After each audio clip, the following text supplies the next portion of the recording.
Kuzomwezi nga 8 olunaku olw'enkya ye fayinaali oba lwe luzannya olw'akamalirizo lugenda okusalawo champion wa Kiboga Interwards Tournament omwaka 2023.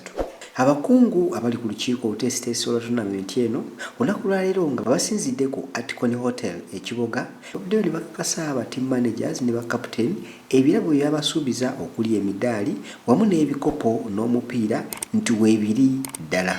Bino bibalagiddwa mu press conference ekoleddwa leero ku hoteli eno era buli omu n'akakasa nti ddala ebirabo byabasuubizibwa weebiri.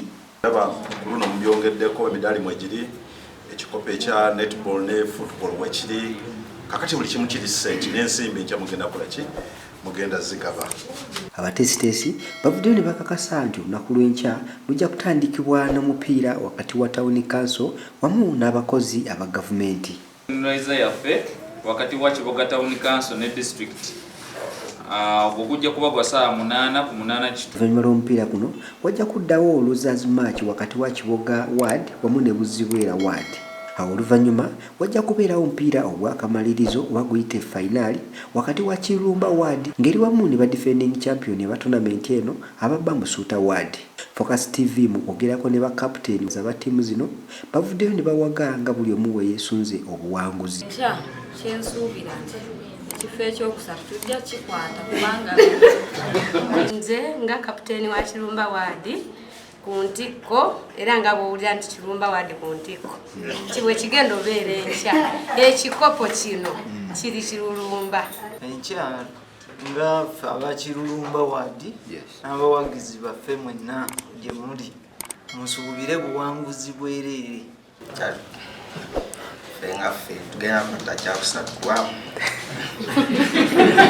Fengaffe omanyi omuntu yenna yali awanguddeko oba n'enkizo y'amaanyi kuba omanyi engeri kiki okuddeyo kibo bayita mukola ki okuwangula. Ffe ba defending champion kikopo tukiterekedde omwaka mulamba n'emyezi egigwamu era mbasuubiza. Batiimu kapitaani bavuddeyo ne basiima enteekateeka bwe ziti era ne basuubiza nabo okuwangayo ekimala. Tebadde ebi ebintu bitambudde bulungi wakubadde mulimu ebimu kale byendabanga byabuuka ku mateeka aga tournament naye kutwaliza awamu kuba tewali kintu ky'osobola kutegeka n'ekibanda n'okutwaliza awamu tournament ebadde nnungi. Akakiiko kateeseteese bulungi nnyo kuba ng'osinziira ku birabo byonna weebiri buli kye baasuubiza weekiri so kateeseteese bulungi. Tournament ebadde nnungi okutwaliza awamu newankubadde ebisoomooza tebikola ki tebibulamu naye ebyo byagonjoolwa. Teekateeka ebadde nnungi buli kimu kimba tusuubiza abakituwa emipiira Justin Mujoozi twali tutulina Mujoozi.